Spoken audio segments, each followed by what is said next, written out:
물고기 뱃속에서 나온 요나는 요나에게 하나님의 말씀이 다시 임합니다.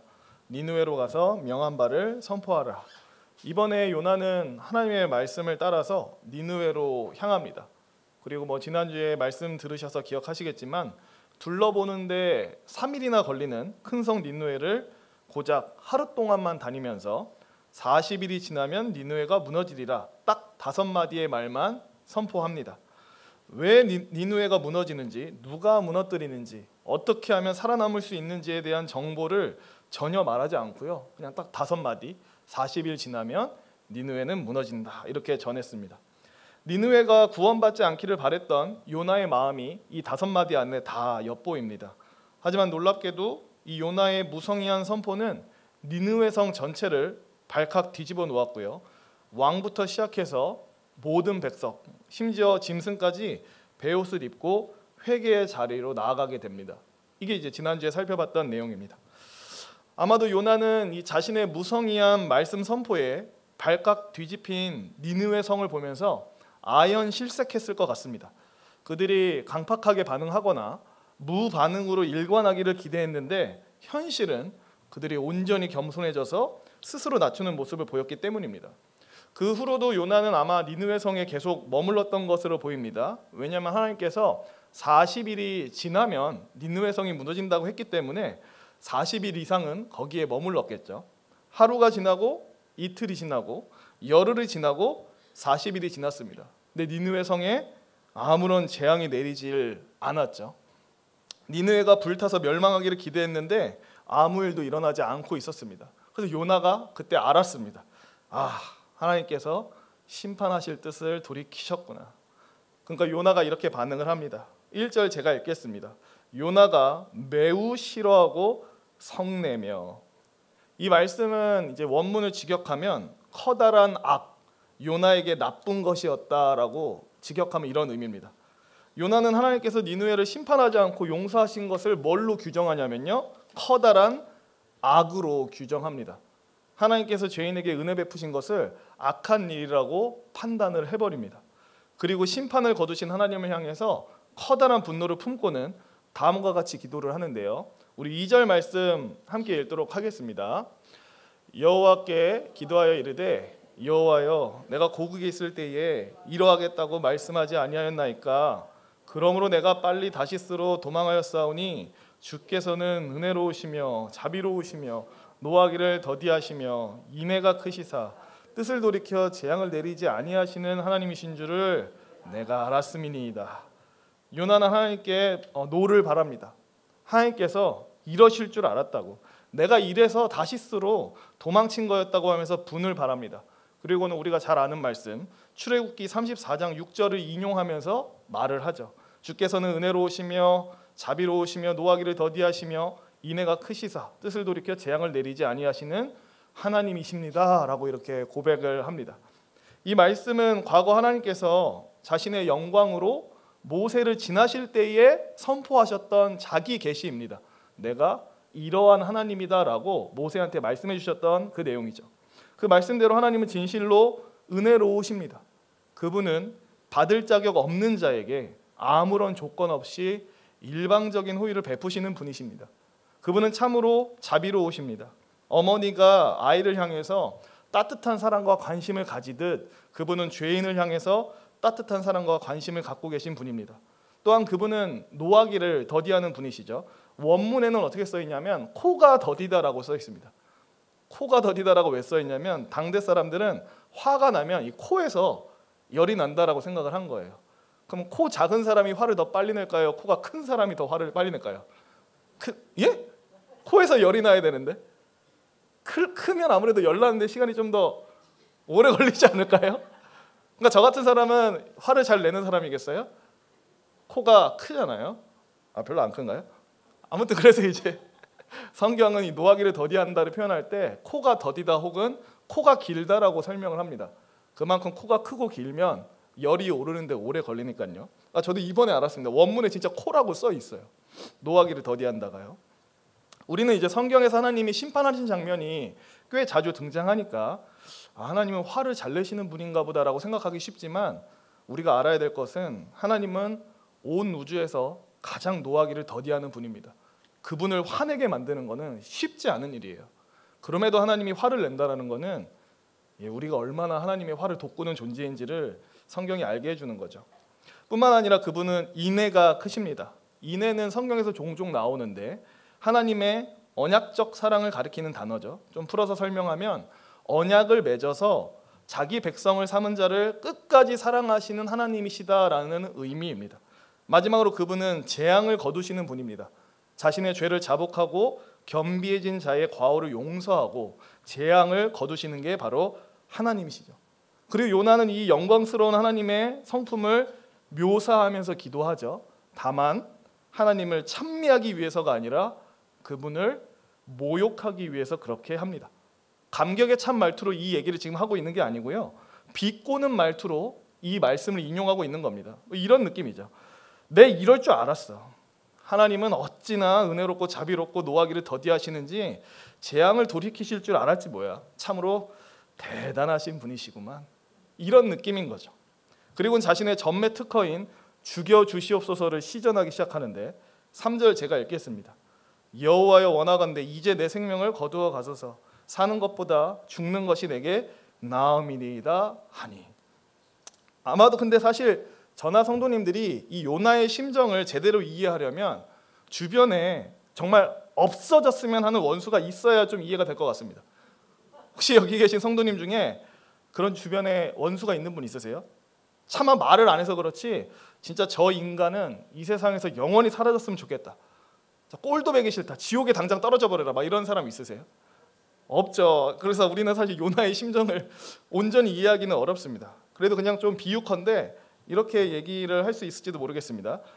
저나 성도님들이 시장에서 이제 가게 하나 차려서 이제 운영을 하고 있었다라고 생각을 하겠습니다. 근데 웬 위협적으로 생긴 사람들이 나타나가지고 우리가 안전하게 장사할 수 있게 보호해 줄 테니까 보호비를 내라. 네가 그 가게를 통해서 벌어들이는 수익의 몇 프로를 꼬박꼬박 상납해라. 이렇게 얘기를 하는 거예요. 그리고 자신들의 말을 따르지 않으면 가게에 쳐들어와서 일부를 때려부시는 횡포를 저지른다고 합시다. 그럼 어떻게 하죠 우리는? 어쩔 수 없이 그들의 요구를 따라서 우리 수입의 몇 프로를 상납하게 되는 거죠. 사실 적은 퍼센트를 요구하지도 않았다라고 하겠습니다. 꽤 큰 퍼센트를 요구했다라고 하겠습니다. 그러면 그 사람들에 대해서 어떤 감정을 품으실 건가요? 그래도 저 사람들 덕에 동네 잡배들이 나를 건드리지는 못하네 하면서 고마워하나요? 아니죠. 이 나쁜 것들 귤이나 까먹고 죽어라 막 이렇게 생각하지 않겠어요? 그냥 순화해본 겁니다. 에이, 귤이나 까먹어라 이러면서. 근데 당시 아수르가 이스라엘에게 하고 있던 행동이 이거랑 비슷했거든요. 북이스라엘 같은 경우는 예후 왕 이후에 아수르에게 조공을 바치게 됐습니다. 그리고 요나가 활동하던 때의 왕이 여로보암 2세였는데 이때도 계속해서 조공을 바치고 있던 상황이었어요. 근데 다만 여로보암 2세 때는 국제 정세가 어땠냐면 이 아수르 내에서 왕위를 놓고 다툼이 일어나고 있었습니다. 내분 때문에 국력이 많이 약해졌어요. 그러다 보니까 중동에 권력의 공백이 생겨가지고 이때 여로보암 2세 왕이 북이스라엘 영토를 엄청 확장하거든요. 아수르가 잠깐 시들시들할 동안. 근데 요나가 이때 활동했거든요. 그럼 요나의 마음이 어땠을까요? 지금 안 그래도 눈에 가시 갔던 아수르가 왕위 다툼 때문에 좀 시들시들해졌어요. 이참에 그냥 아예 아수르가 멸망했으면 좋겠다라고 마음을 딱 품고 있었던 겁니다. 근데 하나님이 그런 아수르를 어떻게 하라고 하시죠? 심판하기는커녕 회개 메시지를 전해서 살려라라고 얘기를 하시는 거예요. 심지어 그 성의 없는 5마디 말에 정말로 회개가 일어나고 하나님이 재앙을 거두는 일이 발생하고 만 겁니다. 그러니까 요나는 이 은혜 베푸신 하나님을 참을 수가 없었던 거예요. 아니 어떻게 하나님의 백성 이스라엘의 원수를 용서하실 수가 있지? 어떻게 니느웨가 이 땅에서 번듯하게 살도록 방치해 두시지? 이런 세상에서 나는 별로 살고 싶지가 않네. 이럴 거면 차라리 나를 죽여라 하는 격분이 일어난 겁니다. 이에 하나님이 말씀하시죠. 4절에서 여호와께서 이르시되 네가 성내는 것이 옳으냐 하시니라. 하나님께서 요나를 책망하거나 정죄하지는 않으시고 그냥 차분하게 물어보십니다. 요나야, 네가 지금 성내는 것이 옳니? 라고 물어보십니다. 이 말씀은 지금까지 했던 일을 스스로 되돌아보라는 얘기죠. 요나가 다시스로 도망했던 일, 바다에 던져졌던 일, 물고기 뱃속에서 기도했던 일. 사실 요나는 바다에 던져지고 물고기를 통해서 구원받은 후에 뭔가를 깨닫긴 했습니다. 어떤 하나님께 심판받아 마땅한 자신에게 은혜가 베풀어졌구나. 죽어 마땅한 나도 하나님의 은혜로 살게 되었구나를 깨달은 사람이에요. 그래서 그 은혜가 자기뿐만 아니라 니느웨 사람들에게도 베풀어질 수 있다는 것을 인정할 줄 알아야 됩니다. 하지만 그렇게 하지 않죠. 니느웨 사람들이 하나님의 호의를 받을 자격이 없다면 자기 또한 하나님의 호의를 받을 자격이 없다는 것을 인정할 수 있어야 되는데 하나님의 질문에 대답하기를 거부하고요. 하나님과의 대화를 그냥 먼저 끊어버린 채 성의 동쪽으로 나가버립니다. 그리고 5절 말씀처럼 성읍 동쪽에서 초막을 짓고서 니느웨 성을 뚫어져라 쳐다봅니다. 초막은 성도님들도 알다시피 나뭇가지 같은 것들을 통해서 엉성하게 만든 임시 거주지죠. 그러니까 만약에 요나가 그 니느웨 성 바깥에서 좀 오래 머물고 싶었다면 초막을 만들어야 되는 게 아니라 뭐 가죽이나 뭐 나무 막대기 이런 거 갖고 와서 텐트를 쳤어야 됐습니다. 하지만 니느웨가 아니고요. 노아도 아니고요. 요나가 그 초막이라고 하는 임시 거처를 만든 데는 이유가 있어요. 마음속에 어떤 기대감이 있었기 때문입니다. 그래도 조만간 니느웨의 어떤 자기가 바라던 일이 일어날 거라는 기대가 있었기 때문에 초막을 짓고 거기서 버티고 있었던 거예요. 요나가 기대했던 건 크게 두 개죠. 첫째로 니느웨의 그 회개가 곧 멈추고 그들이 죄의 길로 되돌아가는 것을 기대했습니다. 그리고 둘째로 죄의 자리로 되돌아간 니느웨에 과거 소돔과 고모라에 내렸던 것 같은 재앙이 내리기를 기대하고 있었죠. 그게 좀 빠른 시일 내에 내렸으면 하는 바람에 초막을 짓고 거기서 계속 지켜보고 있었던 겁니다. 이에 하나님이 요나를 깨우치기 위해서 실물 교육을 시작을 하시는데요. 우리 6절 말씀 같이 읽도록 하겠습니다. 하나님 여호와께서 박넝쿨을 예비하사 요나를 가르게 하셨으니 이는 그의 머리를 위하여 그의 괴로움을 면하게 하려 하심이었더라. 요나가 박넝쿨로 말미암아 크게 기뻐하였더니. 아무래도 요나가 만든 이 초막이 허술한 처소였던 만큼 뜨거운 햇빛을 온전히 피하기는 어려웠습니다. 대낮의 온도가 50도까지 오르는 중동 지역의 특성상 이 뜨거운 햇빛을 피하지 못하면 사실 요나에게는 굉장히 큰 고통과 위협이 찾아오게 되죠. 그런 요나를 위해서 하나님께서 박넝쿨을 예배하십니다. 근데 이 박넝쿨이 뭐 어떤 종류의 식물인지는 뭐 그렇게 중요하지가 않습니다. 그냥 이 박넝쿨의 이파리가 커다래서 요나를 햇빛으로부터 지켜주기에 충분했고, 그리고 이 박넝쿨이 정상적으로 자라난 식물이 아니라 어떤 하나님의 기적으로 인해서 하루아침에 자라난 식물이었다는 것. 그러니까 하나님이 요나를 생각해서 하루아침에 준비해 주신 식물이었다는 것. 이것만 알고 넘어가도 될 것 같습니다. 박넝쿨로 인해서 그늘이 생기고 뜨거움을 피할 수 있게 되자 요나가 그 박넝쿨 때문에 기뻐하기 시작합니다. 근데 이거 되게 재밌는 거거든요. 지금까지 요나가 기뻐하는 장면이 한 번도 요나서에 나온 적이 없어요. 니느웨 사람들이 구원받게 됐을 때도 기뻐하지 않았고요. 껄핏하면 자기를 죽여달라면서 자기가 구원받는 것도 기뻐하지 않던 게 요나입니다.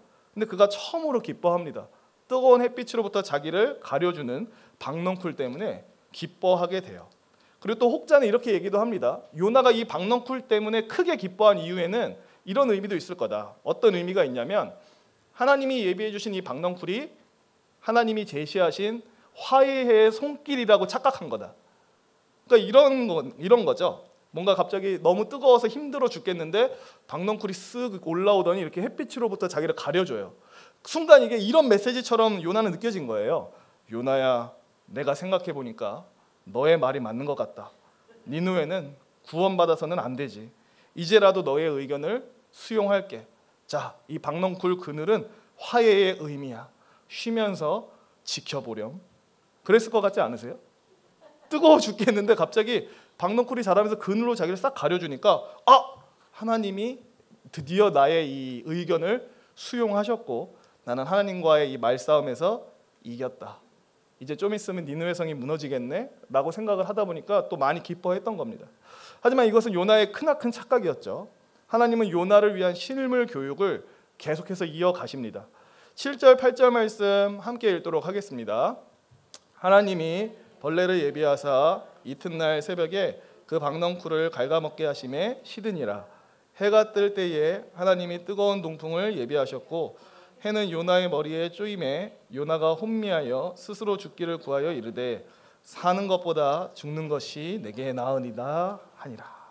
하나님께서 요나를 가르치기 위해서 또 예비하신 것이 있죠. 그것은 박넝쿨을 갉아먹을 벌레와 뜨거운 동풍이었습니다.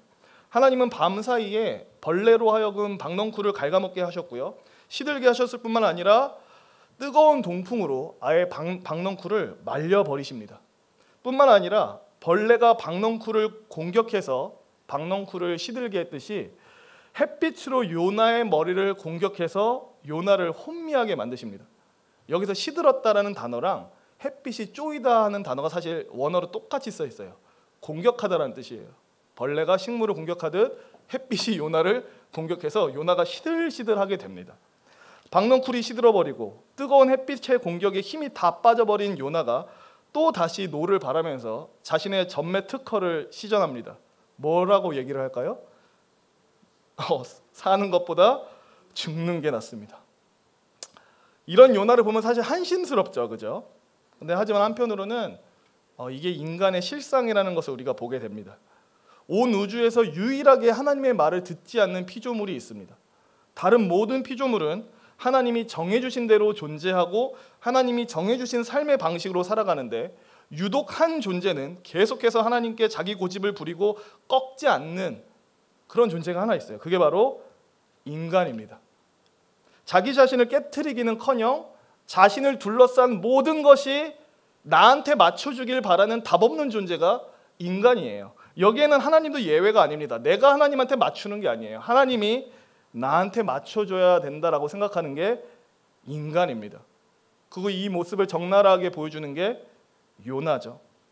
놀랍게도 하나님은 이러한 요나에게 껄핏하면 죽여달라고 외치고 하나님을 노골적으로 조롱하고 노를 바라고 왜 내 뜻에 안 맞춰주냐고 투정을 부리는 요나에게 오래 참으십니다.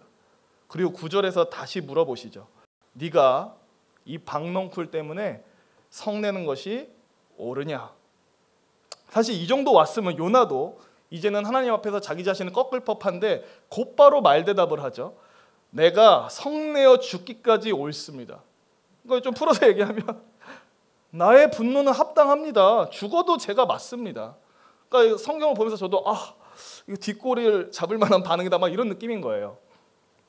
사람이 봐도 뒷골 잡을 만한데 하나님이 보시면 어떨까요? 그 격차를 생각했을 때. 하지만 여전히 하나님은 요나에 대해서 오래 참으십니다. 그러면서 하나님의 마음을 요나한테 가르치시는데요. 우리 10절 11절 말씀 함께 읽도록 하겠습니다. 여호와께서 이르시되 네가 수고도 아니하였고 재배도 아니하였고 하룻밤에 났다가 하룻밤에 말라버린 이 박넝쿨을 아꼈거든.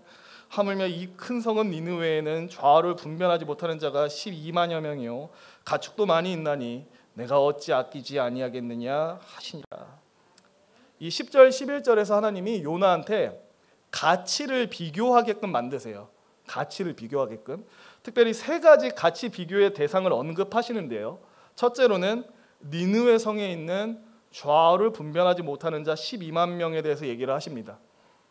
좌우를 분별하지 못한다라고 하니까 여기서 말하는 12만 명이 어린아이들의 숫자다라고 생각하는 경우도 있습니다. 아무래도 좌우를 분별하지 못한다고 하니까요. 근데 꼭 어린아이로만 한정 지을 필요도 없습니다. 왜냐하면 니느웨 성에 있던 모든 사람들이 사실 좌우를 분별하지 못하고 있었거든요. 자기들이 지금 하나님의 심판 앞에 놓여 있다는 것을 깨닫지 못하고 있었고요. 그 공경에서 살아남기 위해서 하나님 앞에 바짝 엎드려야겠다라는 생각도 못하고 있던 게 니느웨 사람들입니다. 노아 왜 자꾸 노아라 그러죠? 요나가 말하기 전에는요. 죄를 짓는 것 외에는 할 수 있는 게 없었고 구원의 길도 몰랐던 사람들입니다. 그러니까 니느웨 사람들 전체가 좌우를 분별하지 못했던 사람인 거죠. 그래서 이 12만 명이라는 숫자는 그만큼 이제 니느웨 성에 수많은 사람들이 살고 있었다라는 이해로만 넘어가도 큰 문제가 없을 것 같습니다.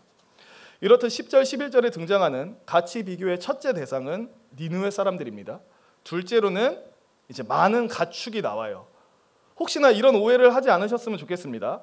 11절을 보면 좌우를 분별하지 못하는 12만 명, 그리고 많은 가축이 연달아서 나와요. 그러니까 행여나 이런 오해를 할지도 모르죠. 아, 사람의 가치와 이 가축의 가치가 동등하구나. 물론 당연히 그런 생각 안 하실 것 같은데, 요즘에는 이 동물의 권리가 너무 많이 올라간 시대가 되다 보니까 이런 말씀 좋아할 것 같거든요. 근데 사실 사람과 가축의 가치는 절대로 동등하지가 않습니다. 물론 가축도 귀하지만 사람만큼의 존귀함을 갖고 있지 않죠. 왜냐하면 사람은 모든 피조물 중에 유일하게 하나님의 형상으로 지음받았고 하나님의 존재를 반영하고 그분의 뜻을 수행할 수 있는 존재이기 때문에 다른 피조물과 비교했을 때 압도적인 존귀함을 갖고 있습니다. 물론 그 존귀함은 본인 스스로 갖고 태어난 것은 아니에요. 하나님이 다 부여해 주신 거긴 합니다. 마지막으로 가치 비교의 대상, 박넝쿨입니다. 딱 하루 만에 돋아났다가 하루 만에 시들어버린 이 박넝쿨. 그러면 이 세 가지, 좌우로 분변치 못하는 12만 명, 많은 가축들, 하루 동안에 있다가 사라진 박넝쿨을 가치 순으로 나열하면 어떻죠? 제일 최상위의 가치에 뭐가 있습니까? 12만 명의 사람들이 있고, 그 다음엔 많은 가축들이 있고, 마지막으로 박넝쿨이 있습니다. 제일 밑바닥에 박넝쿨이 있습니다. 근데 지금 요나가 가장 아끼고 애지중지했던 게 뭡니까? 가장 밑바닥에 같이 있던 하찮은 박넝쿨입니다. 심지어 하나님이 말을 하시잖아요. 이 박넝쿨은 요나가 수고하고 재배해서 키운 것도 아니에요. 심지어 애지중지할 시간도 없이, 그러니까 막 마음을 엄청 쓸 시간도 없이 고작 하루아침에 났다가 하루아침에 사라져버린 겁니다. 그런데도 요나는 이 박넝쿨을 가장 아꼈습니다. 그래서 하나님이 물어보시죠. 너는 수고하지도 않고 재배하지도 않았던 그 박넝쿨을 아꼈다. 그렇다면 그 박넝쿨보다 더욱 존귀한 12만 명의 사람과 수많은 가축들을 내가 아끼는 것이 잘못된 것이냐? 박넝쿨을 없애면 안 된다고 하면서 내가 12만 명의 사람들과 가축들을 없애는 것은 되는 것이냐? 라고 물어보시는 겁니다.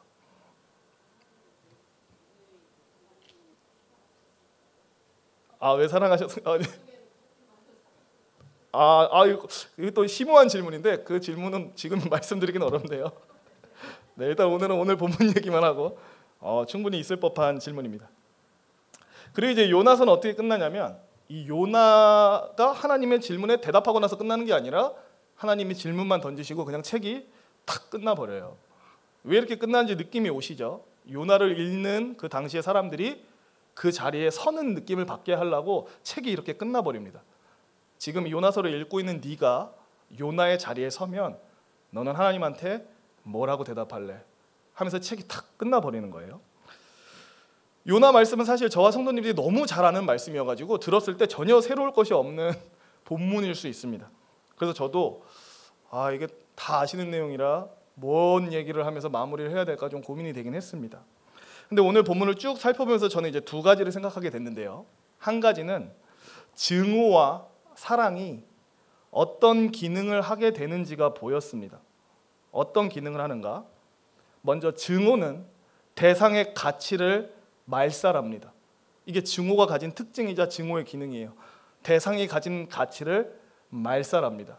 반면에 사랑은 대상이 가진 가치를 증폭시킵니다. 얘기를 좀 해볼게요. 요나는 니느웨 사람들을 사랑했나요? 증오했나요? 증오했죠. 증오하고 나니까 어떻게 돼버리냐면 그들은 하나님의 조건 없는 은혜를 받아서는 안 된다라고 생각을 하게 된 거예요. 사실 니느웨 사람들이 악하긴 해도 비록 깨어졌긴 하더라도 하나님의 형상으로 지음받았기 때문에 하나님께 있어서 소중한 대상이었습니다. 근데 요나는 그런 니느웨 사람들을 증오했고요. 증오는 그들이 가지고 있던 존귀함과 가치를 말살해버렸습니다. 니느웨는 그냥 죽어 마땅한 사람들, 존재할 가치가 없는 자들로 전락했고요. 요나는 증오에 휩싸여서 그들의 가치를 있는 그대로 보지 못하게 됐어요. 근데 이거는 저와 성도님들한테도 마찬가지입니다. 만약 우리가 누군가를 증오하게 되고 마음 깊이 미워하게 되면 어떻게 되냐면요, 그 사람이 갖고 있는 가치를 말살하게 됩니다. 그냥 저 사람은 사라져 버렸으면 좋겠다, 이 땅에서 살 가치가 없다, 그냥 지옥에나 떨어져 버렸으면 좋겠다라고 생각하게 됩니다. 미워하는 사람의 가치를 말살시키게 되어 있어요. 일말의 긍휼도 애석함도 느끼지 못하게 됩니다. 그러다 보니까 딱 이 생각이 드는 거죠. 하나님이 정말 사람을 죽이는 것만 살인이 아니라 미워하는 것도 살인이라고 하셨어요. 왜 그런지 알 것 같더라고요. 미움과 증오는 대상의 가치를 지워버리기 때문에 그렇습니다. 요나가 그렇게 해버렸어요. 니느웨를 미워하니까 그들을 아예 가치 없는 자들로 폄하시켜버렸고, 그러니 당연히 은혜 받아도 안 되고 구원 받아도 안 된다라는 생각으로 이어진 겁니다. 반대로 사랑은 어떤 역할을 합니까? 대상이 가지고 있는 본래의 가치보다 더 큰 가치를 갖고 있는 것처럼 느끼게 만들어버려요. 박넝쿨 그 자체로는 대단할 게 없습니다. 심지어 하루아침에 돋아났고 하루아침에 시들어버렸어요. 요나와 같이 있던 시간도 지극히 짧고요. 심지어 박넝쿨이랑 말이 통해서 내적인 연대감을 쌓을 수 있는 대상도 아닙니다. 그럼에도 요나는 박넝쿨을 아끼고 사랑했어요. 박넝쿨의 가치가 요나에게 있어서 굉장히 증폭이 돼버렸습니다. 그러니까 하나님께서 그 박넝쿨을 사라지게 하니까 격분해서 죽여달라고 분노를 바라는 거죠. 그래서 그런 생각이 듭니다. 그래서 하나님이 우리에게 서로 사랑하라고 하셨나 보다. 대상이 가지고 있는 가치를 온전히 보고 또 그 가치를 더 훌륭한 것처럼 보게끔 만드는 이 사랑을 우리로 하여금 하게 하셨나 보다라는 생각이 들었습니다.